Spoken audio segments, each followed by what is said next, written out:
Hi,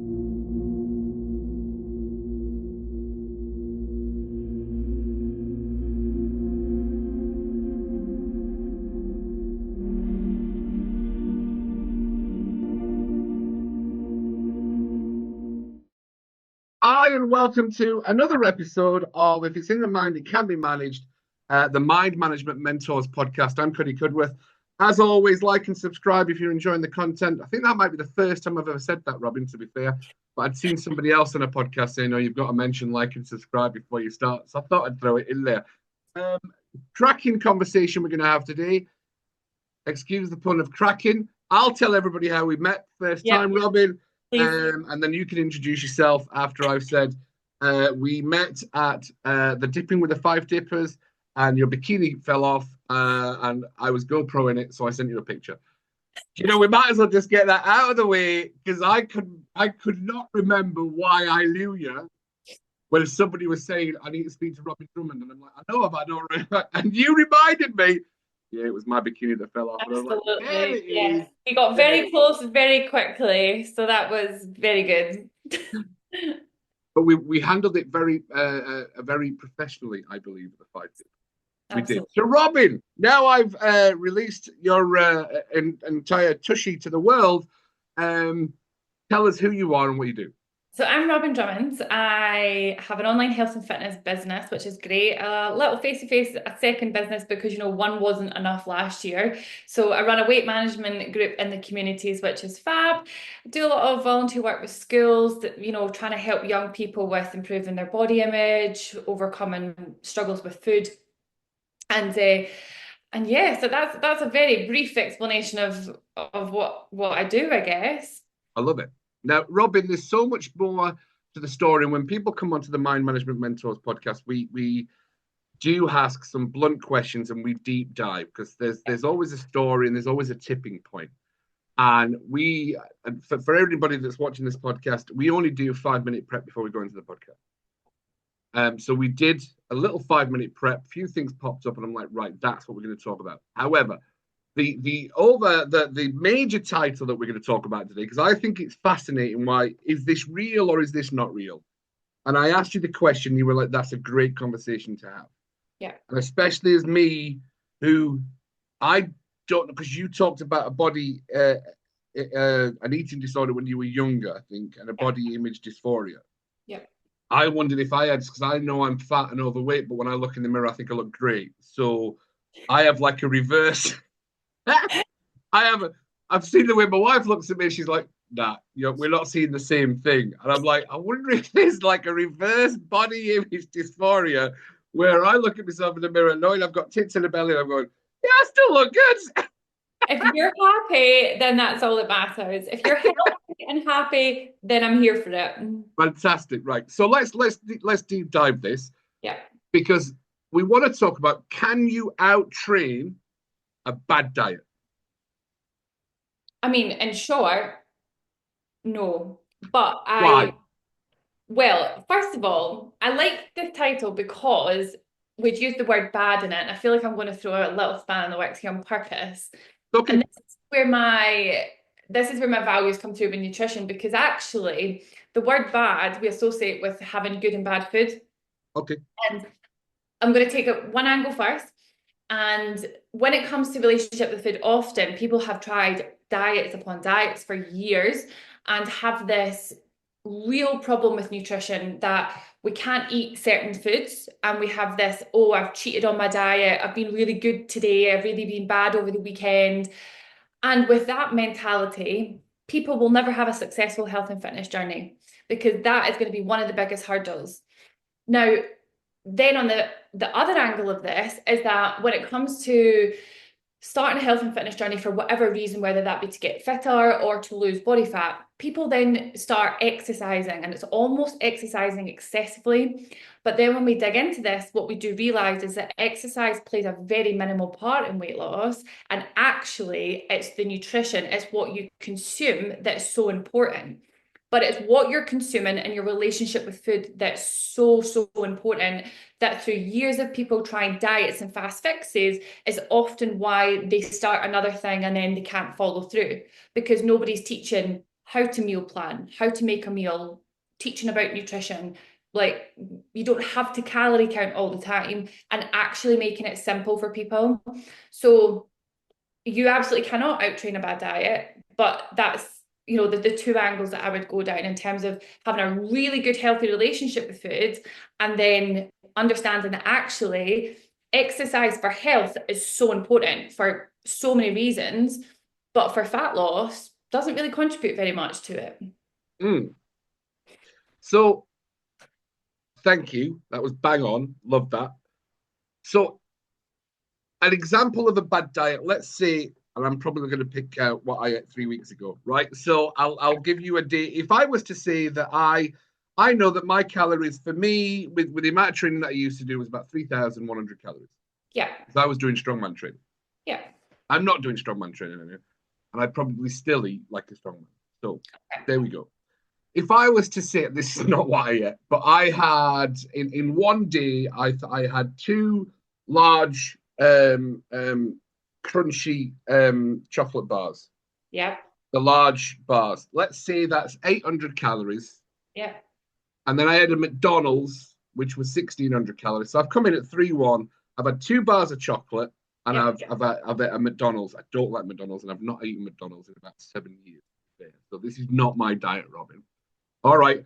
But I went to the gym and I did squats, deadlift, and I walked 10,000 steps. Yeah.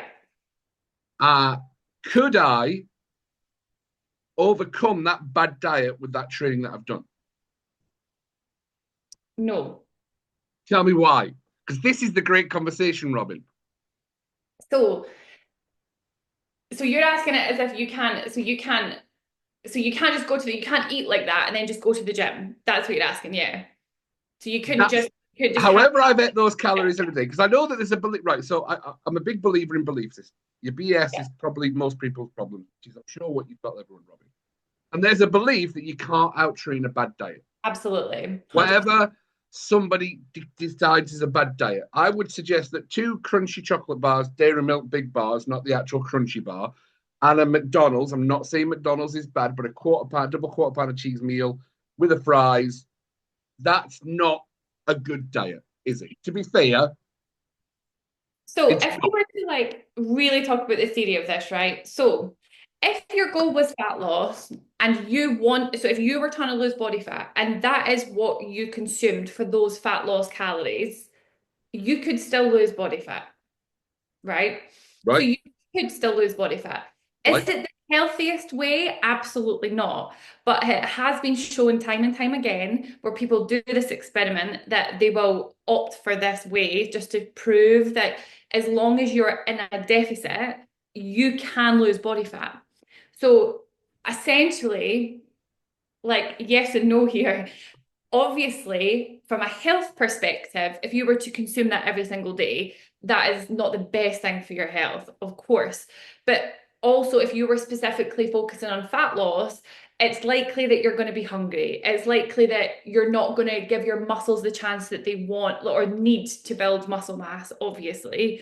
So every single day, like, obviously not. However, if you were to have that on a random Saturday, I wouldn't certainly make you feel guilty about having it, but it's okay to also have that percentage into your nutrition that you could have something like that if you wanted to. And I think what I always share with clients, and I always go to chocolate for this, is that your body has no idea what you're consuming, right? So that chocolate bar that you've eaten, your body doesn't know, oh, that's a chocolate bar that I've just had. Your body knows it for, the food label, for example. So your body will see it as what it's made up of. So if we said that large chocolate bar was like 500 calories, 50 grams of carbs, X amount of sugar, X amount of fat, that's all your body knows it as. So when you consume it, obviously, when it's inside your body, it's going to do what it will do with those macronutrients. So it doesn't know it's chocolate, it knows it for what it's made up of. So because of society and the things that we've done and tried and the words that people use, whether that be at work or your friends or whoever it may be online, someone has told someone at some point that chocolate is bad and you can't have that. So when you consume it, people then feel guilty about consuming it, and that's then what causes the problem, as in overeating, binge episodes, the guilt, the shame around having something that you enjoy, It's and the emotions.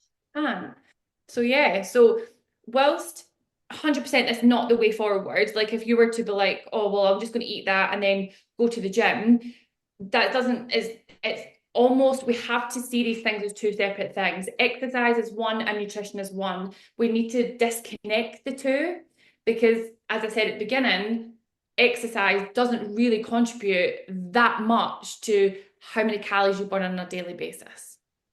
So we need to separate the two together. Love it. I feel like I'm coming in with a very, very different angle than, and this is why I'm hugely passionate about nutrition, because of the complexities that so much has caused over the years, but yet it should be this simple. Whilst I might be throwing a span in the works that might not sound simple, but we don't need to be doing a million fancy things and trying a million fancy ways. It's actually a very, very simple thing to do. Yeah. Well, you actually make a really good point, because it's the emotional connection to what we eat in the emotional states, don't we? And if Absolutely. we are, I'm a big believer, because I help people overcome anxiety, stress, and depression and trauma is generally Yeah. most of my clients. So we very much misunderstand the power of the emotions and the emotional states that we get into, and realizing that we act in a certain state, and especially when it comes to emotions. I know I'm an emotional eater, so I definitely fully understand that. So Yeah. let's go back, because that's brilliant. Thank you so much. We've established how good you are at what you're doing, which is brilliant, which is why I wanted you on the podcast. No, Robyn, I wanted you on the podcast for that reason, because if it's in the mind, it can be managed. I genuinely say that an awful lot. So we need to go back to the beginning, Okay. Robyn. There's always a tipping point. And I always like to find out, what's the tipping point? What was the tipping point for Robyn to realize you were not eating right, or you found out, you realized I have an eating disorder, which was around about 18 years old? Yeah, so I think that if I were to reflect, be like way, way, way back, way beyond that, I grew up in a culture that was very normal, that was like I'd see a parent stepping on a scale every single morning and then talk about their weight, or see my mum constantly shame her body, and then like my mum and my gran would take me to like the face-to-face weight clubs at that time, and I'd watch everything happen around me, and I was like maybe like 11, because I had nowhere else to be because they had to take me there. So I think, hearing a lot of it when I was younger, probably I didn't realize at the time how much that had really caused an impact as I kind of grew up. Now, then I had taken a huge risk around 2013, 14. I can't remember the year, but I was 18, and I really wanted to get into health and fitness. And it wasn't, that path in itself wasn't easy. I left school with no qualifications. I really had genuinely no real purpose in terms of what I wanted to do. Moved from Glasgow to Fife, was a bit lost, etc., etc. I started to then get my qualifications, which was great. Did that privately. I was very lucky. And I need to stop saying I was lucky. I worked really, really hard for those. And essentially, when you then come into the fitness industry, you're surrounded by an immense amount of pressure to look the part. Like, it's like, well, if I don't look a certain way, I'm never going to fit in, or people are not going to take me seriously. And at that time, Instagram was just kind of new. And I remember looking up to a particular kind of what they would call bikini athlete at the time, a bodybuilder, female bodybuilder. And I thought, oh, well, she's got lots of followers. Like, she looks that way and she's got followers. So that must mean she's successful. So I thought, well, that's essentially what I'm going to do. So I'm going to do what she's doing, because that equates to success. And obviously, how wrong I was. And that, again, kind of fast forward to this day and age, this is why I now do work with schools, because it's almost like we equate, that was for me at that age. Could you imagine what it's like now? And we equate followers and how people look and what they have to that level of success, which, as we know on social media, is all false, or not all, but sometimes false. So going back to then, I had decided to do a bodybuilding show, and I worked with two professionals that were not qualified, which doesn't always matter, but they didn't have a good amount of experience. And when I competed, and it's no, I'm not shaming the bodybuilding world at all, but it's who you work with, and if it's properly done, I'm not actually for it at all. I don't know why I was trying to be polite about it, but and for me, it really harmed my food relationship. So essentially, all I was consuming was things like chicken and rice every single day, just a small handful of almonds. I was eating the same thing every single day for 3 months, like no deviation away from that. It was just constantly the same thing. No meals out, no bagels, no bread, no nothing. It was just constantly like oats, chicken, rice, chicken and rice, chicken, rice, and then a yogurt, like for 3 months. So, and I thought this was normal. And essentially, after that 3 months, I remember competing, and it was almost like you just don't know how to cook, you just don't know how to eat anymore. Like you don't want to, I remember binging so hard. I had a Chinese, I had a Subway, I drank so much alcohol, I drank all the juice, and I was so ill for days. And I gained so much body fat back so quickly that I end up heavier and in a larger body than I did when I first started, which was unbelievable. So I spent 3 months in this state and then gained everything back, but if not like so much more. I then did it again, not only once, but I did it again. So I then did it again, and exactly the same thing happened. And then for years, I really, really struggled to eat anything like chocolate, for example, without hating myself for it. I couldn't socialize. I didn't know like how to have a normal meal. Like I didn't know what to do. I would take Tupperware tubs with me places. I would sit in secret eat in my car. I like jars of peanut butter. So random. There's a story about that as well. And I didn't know how to eat. I cut dairy out. I gave myself my own food intolerance. I was really ill for ages after I ate dairy. So yeah, so essentially, I never knew that I was living with what was now an eating disorder. And for years, then gaining a lot of body fat back was so incredibly difficult because, like, even sometimes now, which, you know, my body, I feel healthy, I feel like I'm in shape. Like, you know, you would maybe say that, but sometimes I'll think, God, I need to lose body fat. And that would blow people's minds. If I said that to my clients, they would be like, it almost sounds a bit privileged to be like, how could you say that? So it's almost, so I'm about 2 stone heavier than I was when I competed. And you almost been like, how? Like where? Like where did that come from? So I still struggle with it, but it was when I launched my business in 2020 and shared a lot of the experiences around food and how I felt. It was very apparent that actually many women also did as well because of years of fad diets.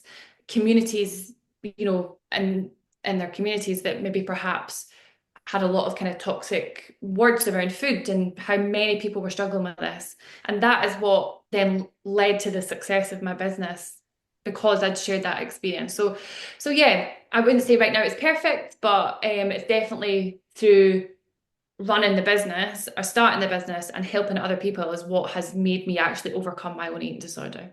Because I never got formal help for it. I just did work to help others. And that's what actually helped me overcome mine. So Perfect. Love it. Fantastic. So sorry, what I love a good nap and I just totally like no, it's honestly, it's a space for you to be able to talk, Robyn. Thank you very much for sharing. For people that's going to be able to listen to this, is going to be like, Robyn's definitely the person that I want to work with. So, when you see teenagers now, what are some of the warning signs that pop up for you? They're like, do I have a chat with that person? Do I they watch this story or watch this? What do you when you're going into the schools and what's some of the signs of like, let's look into this? So I'll take a recent group that I just did. It was Scottish Sport and Futures. It was brilliant. It was a little afternoon group for girls, 15 to 17. And when I went in, I was like, okay, tell me everything that you see. What do you hear? What do you see? And what do you believe? And for a lot of young people now, there's a massive amount of comparison to females online. We have a lot of kind of diet trends that young people try to adopt. So what I eat in a day, that's quite a common trend on social media. Whereas actually, if the person who's doing what I eat in a day is not eating anything, then you've got a young person trying to adopt, I'm going to eat nothing to look a certain way, which isn't correct.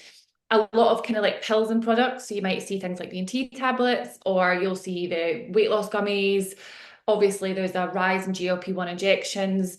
So a lot of people are seeing all this information, but also not knowing what to do with it because there's not actually any education for young people around it. So some of the wording that they had used, skipping breakfast already at 15, 17, can't have chocolate because they think it's bad. Carbs are bad. They hear their parents talk about similar terminologies because, again, that's typically the demographic I actually work with, but they are the ones using the wording at home. So take the young person who's having a bar of chocolate in the house, be like, Mum, do you want some? I'd be like, no, I can't have it. I'm on a diet. I can't have it. I'm on a diet. So then that young person then associates that with it. So yeah, that's just some of the, or for example, this myth that still goes around about, having to do cardio all the time for losing fat. So you've got young people doing excessive amounts of cardio. So that's some of the things that I hear often when I speak to these young people. So you mentioned there carbs are bad. That I've heard that, I've seen that, and I know that some. To be fair, right? So, and you might be able to say, "Cuddy, that's not right," which is the whole point of getting on the podcast and stuff like that. But about 6 months ago, maybe 8 months ago, I was getting really, really ill, Yeah. an awful lot, and it turns out I'm gluten intolerant. I'm not celiac. I'm gluten intolerant. If I have gluten, I'm really, really hurting. Yeah. Now, most of the gluten that I was having was from bread and was from carbs, to be fair. However, I did find out there's no gluten in chocolate. Oh well. To be fair, right? So there has been a lot because I used to have I've always liked a cup of tea and a biscuit in the afternoon. Yeah. To be fair, no, I can't say a biscuit. I mean, a packet of biscuits is more probably the right term. Don't look at me like that, Robyn. I'm being very open and honest right now. But No a lot judgment. of No it was judgment. all carbs. It's all carbs. So how do we distinguish a good carb from a bad carb? I guess one that's going to actually serve you, but then again, I'd argue that most of them do. So, for example, like obviously, like again, we're trying to get away from the wording around food and being good and bad. So, Yeah. there's going to be food that's going to be advantageous to your health and performance, and there's going to be food that's good for you. So, but we also don't want to overeat on it because, again, if you have a weight management goal, we overeat on food that tends to be higher in calories, therefore it makes fat loss a lot more difficult. And then we have to get to the root cause of why people overeat. And you'd mentioned emotional eating. However, in terms of carbohydrates, again, another myth around food. So people have the thing, they think, oh, I can't have that, I shouldn't have it, overeating happens. So in terms of distinguishing the differences, obviously you're going to have foods that, well, for example, in your situation, you've got an intolerance. So that is a bit different. Whereas I work with clients who do need to remove certain things out of their daily intake because they may be allergic or they may be intolerant. So that is something that, you have to do. However, I eat carbohydrates every single day. So for my breakfast, I'll either commonly have a slice of toast with 2 fried eggs, or I'll have porridge oats, for example. Now, you're again with the porridge oats, for example, that's going to be like a slow releasing carbohydrate. So we have 2 different types of carbs. We're going to have fast releasing and slow releasing. So, but there's nothing wrong with carbohydrates that are fast releasing, and I'll give you a good example of this. If you take a like an endurance athlete, they've got their gels, they've got their sweets, they've got things because it's going to give them fast sugars, right? So if it's bad for me to eat sweets, but why is it not bad for that endurance athlete? It's how we use it, I guess. It's not that like that endurance athlete isn't going to eat a small bag of Haribos and then go, oh my God, I've just been so bad today. Like they haven't. It still has a purpose. But often we overeat on these things. So, I'm here for having a Kit Kat with your cup of tea at nighttime or mid-morning, whatever. Like that's completely fine. But yes, of course, your carbohydrates in the form of cakes, cookies, biscuits, we want to be mindful of how much we're consuming and what the reason for overeating them is and enjoy them for what it is. And then we want to continue to have carbohydrates that are advantageous to our health throughout the day. So there could be a day where I see me eating bread, a wrap, rice, and fruit all in one day, most days. And that's normal. Like that's completely fine to do that. Carbohydrates have no connection to body fat gain at all unless you eat too many of them. That's the only reason. And what does insulin spiking and hormones play in weight loss? So that's a normal response when you consume carbohydrates. That's a normal thing that essentially happens when you have a carbohydrate, like when you have carbohydrates. That's completely normal because I think there was, again, a kind of brand or product, we'll call it, that monitored that so that you were, I suppose, trying not to have that spike as much as possible. However, that's a normal response to eating carbohydrates. So again, which is a really interesting point. And when we eat carbohydrates, we see our blood sugar levels increase really fast, which normal, and that's a good thing. But when we couple it up with protein, and this is why I'll often talk about protein, is that it slows the digestion of carbohydrates into the bloodstream. Yeah. So that's why people stay fuller for longer. That's why, because you're having something with carbohydrates and protein at the same time. But that's a normal response to food. Totally normal response to food. So I'm going to ask you a question because I've listened intently towards your aspects of good foods and bad foods, and we don't label. Yeah. There's no good foods and bad foods. Yeah. Oh, where was I going with this? Because this was a real big one for you. What do you class? Actually, we'll change the subject. What do you class as a fad diet? And we can because we're not naming and shaming Slimming World or Weight Watchers or anything like that. We're not naming or shaming. But what would you class as a fad diet? Anything that promises fast results. Right. Yes. Things like fat loss pills, let's take pills, products, I would class as, if I say products, I would say shakes, in my opinion. So I would say slimming shakes, they're all the same, to be honest. So that I'd class as a fad. You have so many different types. Like, for example, again, you can say things like the Atkins diet was a fad. Like anything that promises fast fat loss or things that have you restricting your food intake, for example. So I wouldn't say like a weight loss club in the community is a fad.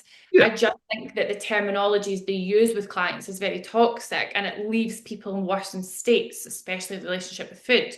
They feel horrendous rather than feeling empowered. So anything that's like fast fat loss that they have to restrict or cut things out or replace things like meal replacements, that's what I would class as a fad.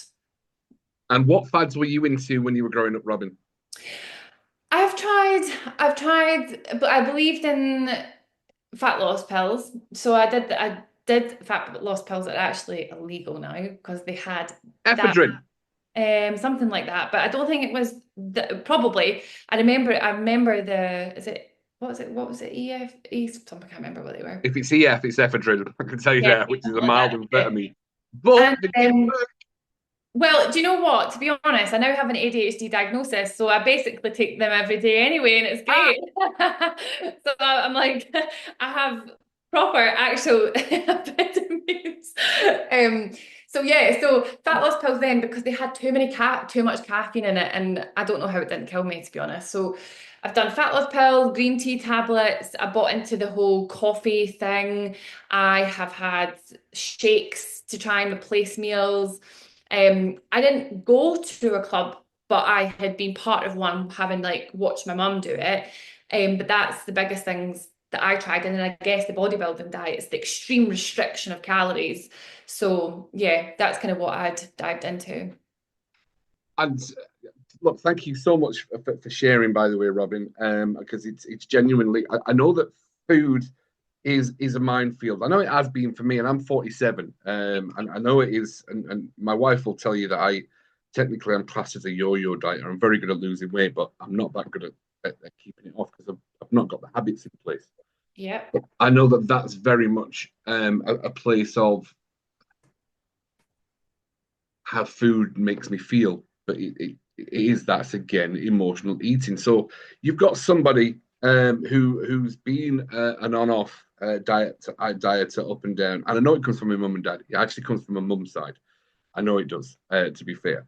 But what do you say to people who've come to you with those kind of things and they go, do you know what? I've just got Actually, to be fair, I'm actually not a bad eater because all the food that I eat is homemade. I make it all myself. I Good job. don't do processed food and things like that. But clearly, I eat more than me allotted amount of calories, to be fair. But what do you say to somebody when they come to you and say, I have a bad connection to food? Because you've kind of come from a place of experience. How do you help people change those habits? So I strip it right down, like as in most people are all or nothing because they have tried things that they have to be like really fixated on for a period of time, even like quick shreds of diets, for example. So, and you hit the nail on the head when you said that you are okay losing body fat, but it's maintaining it that's the Yeah, problem. I am. Yeah. So for many people, the best approach to fat loss is one that you can maintain. So Yes. Yeah. for example, if you were to start something today, this is what I would tell my clients. If you were to start something today, if you could not maintain it for 12 months, that is the wrong approach for you. Yeah. So if you said today, right, I'm going to start today and I'm going to have 1,200 calories and I'm going to walk 15,000 steps a day and I'm going to go to the gym 5 times a week, you could not maintain that for 12 months. Or I'm going to replace 2 meals every single day with a shake. And therefore, I'd be like, okay, well, could you do it for 12 months? No, but you couldn't because one, you'd be hungry. I'm not against having a smoothie or protein shake, by the way, because they can be helpful. But in order to maintain the results that you lose, you have to keep up the habits forever. Mm. So what I then do is make this as physically simple as possible. So the first thing, and would you believe, I teach two things. One, how to meal plan. Who would have thought it would be that simple? And what I mean by that is that for many people, you mentioned emotional eating as well. The most common problem I see in so many people, people skip breakfast or they have like a coffee, which suppresses their appetite. So they don't eat, and then they might have a handful of biscuits, to be honest, mid-morning. Lunchtime comes, they've started their new health and fitness journey and they have salads because we know we connect that to salads. So they cut carbs at lunchtime. So all this person has consumed at this point is no breakfast, biscuits, and a salad. Take 12 to 1. I know, I see when I say this, people are like that, oh my God, this is me. And I'm like, yeah, it's everyone. People have lunch commonly between 12 and 1. They don't eat dinner again until 6, 7. So when we talked about blood sugar levels, okay, well, you've now gone 6 hours without eating. Your blood sugar levels are now here. You feel aggravated, you're hungry, so you have dinner, fine. Dinners are properly normal for most people. As soon as you've had your dinner, as soon as you sit in front of that TV, and as soon as that moment to decompress hits you, overeating happens because you're starving. And you'll know all about this, about nervous system dysregulation. So we Yeah. emotionally eat to soothe the body. People use it as the quickest tool. Yeah. So people are like, oh my God, I've been so stressed. Kids have stressed me out when I've come home. Work's a nightmare, blah, blah, blah, blah, blah. Every single day. Yeah. Every day. So that's why emotional eating is commonly driven. So for that framework, many people do that every single day. So why am I then going to give people 1,800 calories and tell them to start tracking? They can't even eat 3 meals a day. So the first thing that I do with people is try and actually encourage them to eat 3 meals a day. And people would often argue about is breakfast the most important meal of the day? If you find yourself overeating or binge eating at nighttime on snacks or that afternoon hit in the office about 3 o'clock and you're in the biscuit tin, if that is you, you need to consume breakfast. Nobody binge eats in the morning. Everybody binge eats at nighttime. So you need to That consume. is so true. No. So nobody overeats in the morning.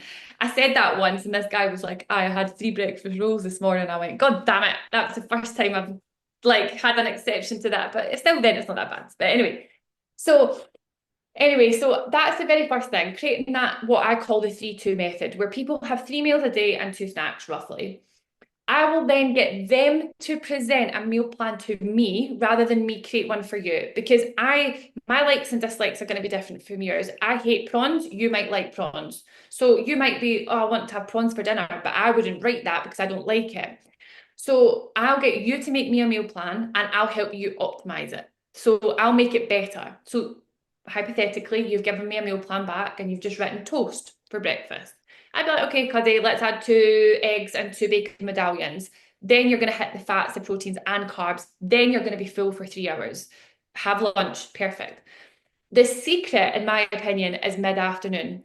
People, as I say, eat 12 to 1 and don't eat dinner 6 to 7 commonly, right?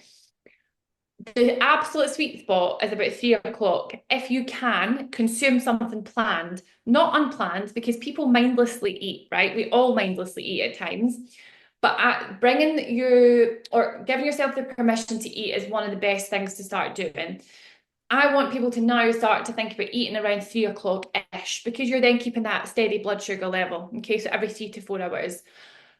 Something planned, bagel thin with some ham, couple baby bells and some grapes, right? Just small snack of some kind. And that is, and honestly, a game changer, because what you're doing is just regulate your blood sugar levels. You're eating breakfast, you're having lunch, mid-afternoon snack, dinner, perfect. Cup of tea and a Kit Kat before bed. You've ticked the chocolate box as well. And honestly, how much that saves people is wild. At that point, that might be enough for people now. They don't have to go down the calorie tracking route if you don't want to. So yeah, that in itself, like as a first step, does work. And the thing I would say as well is making sure that you do work on your relationship with food before you start thinking about fat loss. Otherwise, it's going to be very difficult. So if you have a very poor relationship with food, you're not going to successfully lose body fat. And everybody's like, I'm an all or nothing person. Like I have ADHD. Like, God, everything I do, I'm either all in or I'm completely burnt out. So I get it. I do get it. But it's so it is easy once we really simplify nutrition. Like some people, as you say about carbs, people don't even know what they are. So yeah, So sorry. I no, don't apologize at all, because I want to come to something that has been demonized, but now the more and more it's coming back to, because I remember it was demonized when I was a kid. Yeah. Now it's turned out we really should have been eating like that in the first place. So you said you don't label some good foods as bad foods and good foods and all those things, but there is some foods that have better nutritional contents.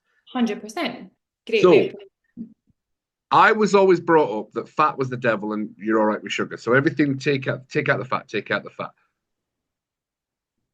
I have got a problem with sugar. I'm actually not diabetic in any way. And every time I go to the doctor and he does test me, I'm like, how are you not? Honestly, it's just not in it's not in my genes. Um, excuse the pun. He's like, yeah, you're not even close to being diabetic. I'm like, no, I'm not. I actually am not. But I do have a problem with sugar. I know I do, because it's even now when we're talking. You mentioned Haribo. I'm like, oh, I'm not a jelly baby for 2 days. Right? It's because it's always generally a little packet of jelly babies that gives them that energy. So, if you were to moderate one thing, I'm not going to say is sugar or fat the devil, because I know that goes against your belief system of labeling food good or bad. Would you be better increasing your fat intake or your sugar intake? your fat intake. Yeah. Why? Fat is a great food. Like fat is a great It is. macronutrient.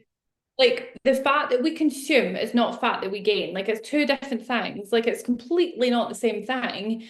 Fat as a macronutrient, foods that contain fat are very good for us. Like they are good for our bodies. Things like avocados. I was going to say nuts, but I've got a little bit of an argument about nuts.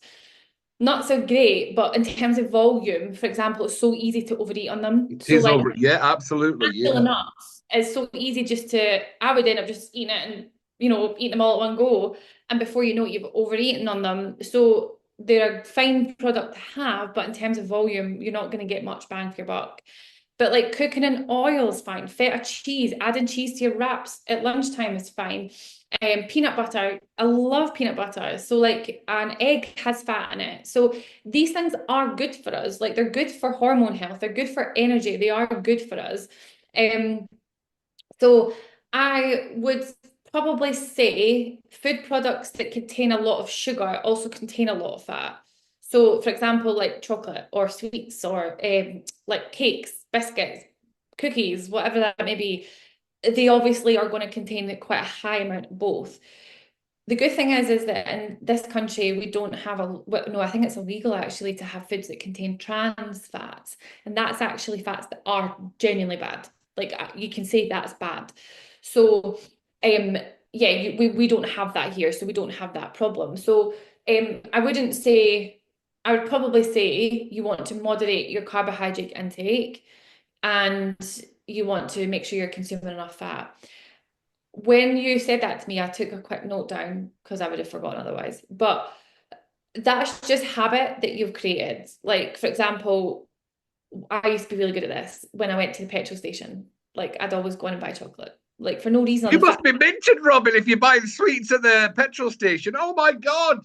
it's extortionate. Or like a cream egg, or like a Malteser bunny, for example, right? It wasn't a lot of chocolate, but it was a habit that you create. It is Almost a take habit. It's an the association. cinema. It's an association. Yeah, Absolutely. we go to the cinema and we eat snacks because that's what we associate with it. Yeah.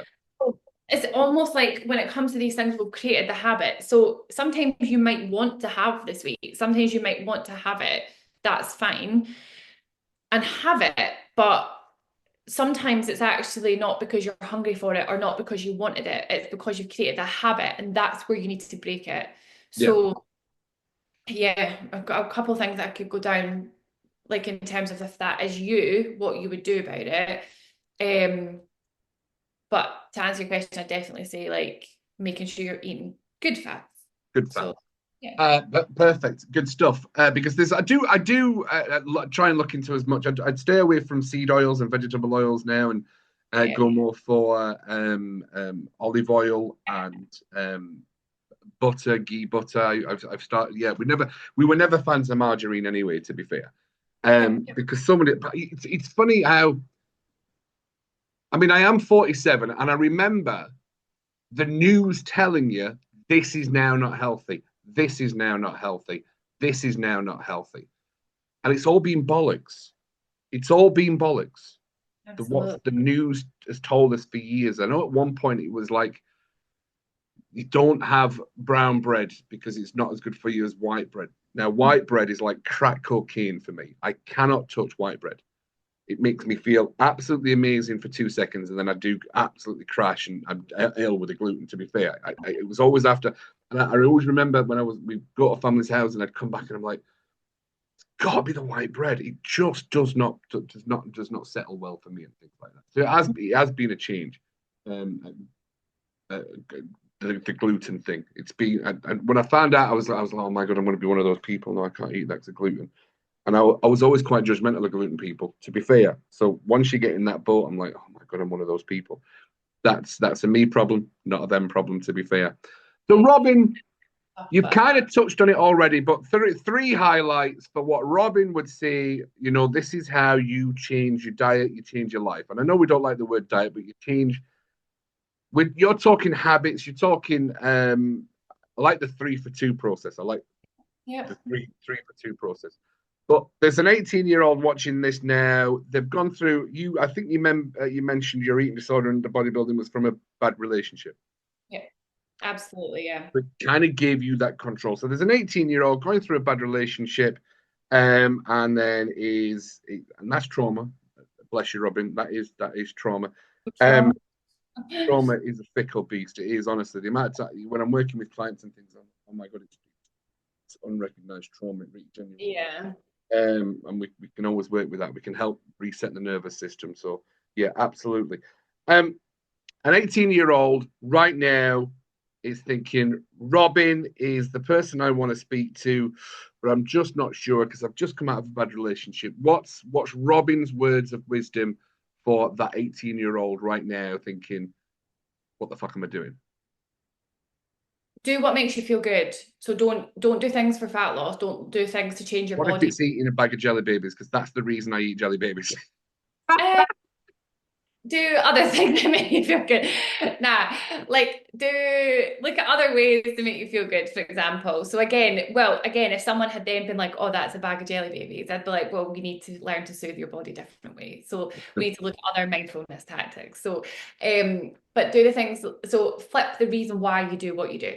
Okay. So I'm not going to eat healthier to lose fat to change the way I am because I've been with a horrendous guy that told me I was fat or told me I was ugly. You ain't doing it for that. You're doing it to make yourself feel better and to feel good mentally. So movement, 100%. We need to, I'll try and make this very short and sweet, but we have to stop this thing about exercise being for fat loss. We have to get away from exercise being something that you have to do for hours on end. You don't. If that means just taking yourself for a 15-minute walk, I'm really happy that you've been able to do that, because it means that you can do it consistently. That's going to make you feel good. You know, having a small evening routine that's not overwhelming is going to make you feel good. Light a candle, read a book, ask yourself one journaling question, not 10. So do the things that make you feel good. And whilst that's not directly related to food, it all matters. So when we then go into food, it's all about, okay, well, you know, how can I give myself more energy? It's not about taking anything. It's not about that abundance mindset. No, it's about abundance mindset and giving yourself, I guess, the permission to eat things that you enjoy. We don't want to restrict. We want to, you know, optimize the food that we're having. So you're fueling your body. You're giving yourself more energy to move, as opposed to taking it away. So yeah, I suppose do the things that make you feel good, 100%. You don't need to start calorie tracking, 100%. Like that's not, I help my clients with it. If you want to do it, fantastic, brilliant. Yeah, I say that that's the most important thing, because I think recently, you know, we've spoke about nervous system regulation a lot, hitting burnout for the first time in my life, and real burnout, you know, real nervous system dysregulation, sitting at the beach and leaving, phoning mental health to be like, I'm really distressed, I can't cope, I don't know what to do, because you can no longer manage your emotions. You're faced with a position that I was about a month ago, to be like, you can't live a life like this, you can't live like this anymore. And it's just this constant, like, you know, adding like more stress and doing too much, and exercise is a stressor to the body. So for me, stepping out of that situation, everything I do now is to make myself feel better. I walk to feel good. I am hydrated to feel good. I eat better to feel good. Not to lose fat, not to change who I am as a person, but to feel better, because then logical thinking comes back in and then we make better decisions. So yeah, so I know that we went there really, like, just really randomly there, but yeah, hitting that point in my life before I was 30, I was like, brilliant, fabulous. I've had an actual nervous system breakdown. But now everything I do is to make me feel better. And most people are actually really stressed, burnt out people. And that's what we should be, that's the reasons why we should be doing all these habits. And then fat loss really should come second to it. And to be honest, it's a byproduct of when we change our habits anyway. Yeah, perfect. So if anything Robyn is saying is change your habits, change your life. 100%, but don't try and overhaul your whole life at the same time though. We're really good at wanting to do everything, but just 2 to 3 very small habits until you can consistently stick at them for about a fortnight, and then you can add more in. But don't try. You know what, Robyn? I actually can jump in with you on that one, because your monkey mind, for anyone that knows me, they'll be like, oh, he's the monkey mind guy. I always talked about the monkey mind, the internal conversations that we have. Yeah. It can be really negative, self-debilitating. I was ravaged with this horrible conversation. And I always remember that is it's your emotions. So if that little conversation is, if you go cold turkey on everything, your little monkey mind's going to go, absolutely not, no fucking chance. And your emotions will drive you into eating more, because it's too much. It's small baby steps that will create that. So yeah, no, 100%. Your monkey mind will absolutely not let you go all in. No, it just wants to be ravaging yourself. Of course, it's like, no, I want a jelly baby. Literally. Absolutely, I get it. No, I love it. Fantastic. It's been a pleasure, Robyn. Is there anything else you want to share today? No, I mean, I can sit here and yap all day long, but I always say the same thing. Honestly, absolutely. Yeah. It goes so fast, doesn't it? But no, not at all. I just think that, I suppose, to finish, I think if anyone is considering, you know, losing body fat or to change their habits, it is really just that. Like, you know, you don't need to go down these routes. You know, it doesn't have to be restrictive. It shouldn't be restrictive. It's all about, you know, how can you feel better? How can you start to love your body a little bit more? For you, Cuddy, that's not a problem. But honestly, I do. I look in the mirror and I'm going, I know I've got tits in the belly, but I'm all right with it. It's an absolute nightmare. It's like it's reverse body dysmorphia for me. Absolutely. I know I need to lose weight. 100% know I need to lose weight. And I look in the mirror and I'm like, no, I'm still good. I'm still good. What is that? I am envious. I am envious. But never hate yourself into change, because I don't. I love myself, so I'm like, I don't want to change. So where's the level? Where's the level of you're gonna have to fucking do something? suck it up, Buttercup. You're not gonna have as many jelly babies for the next month. Well, I would probably sit down and write that out so that you know the consequences of long-term choices and what that will do for your health. You know, I'm not going to scare you into change, but you've got an incredible wife. I don't know if you've got any young people around you, like, you've got good businesses. I mean, do you want to be here to show up for them, like beyond the next 10 years, or do you not? So what's the alternative? And I'll leave that. I'm I not going love that. Well, Robyn Drummond leading with some ethical, fear-based motivation. The alternative then. You choose. It's up to you. Choose your hard, right? It's always choose your hard. Yeah, absolutely. Absolutely. Honestly, Robyn, thank you so much for being on. Ladies and gentlemen, if you want to get in contact, have a look in the descriptions. Robyn's details will be there.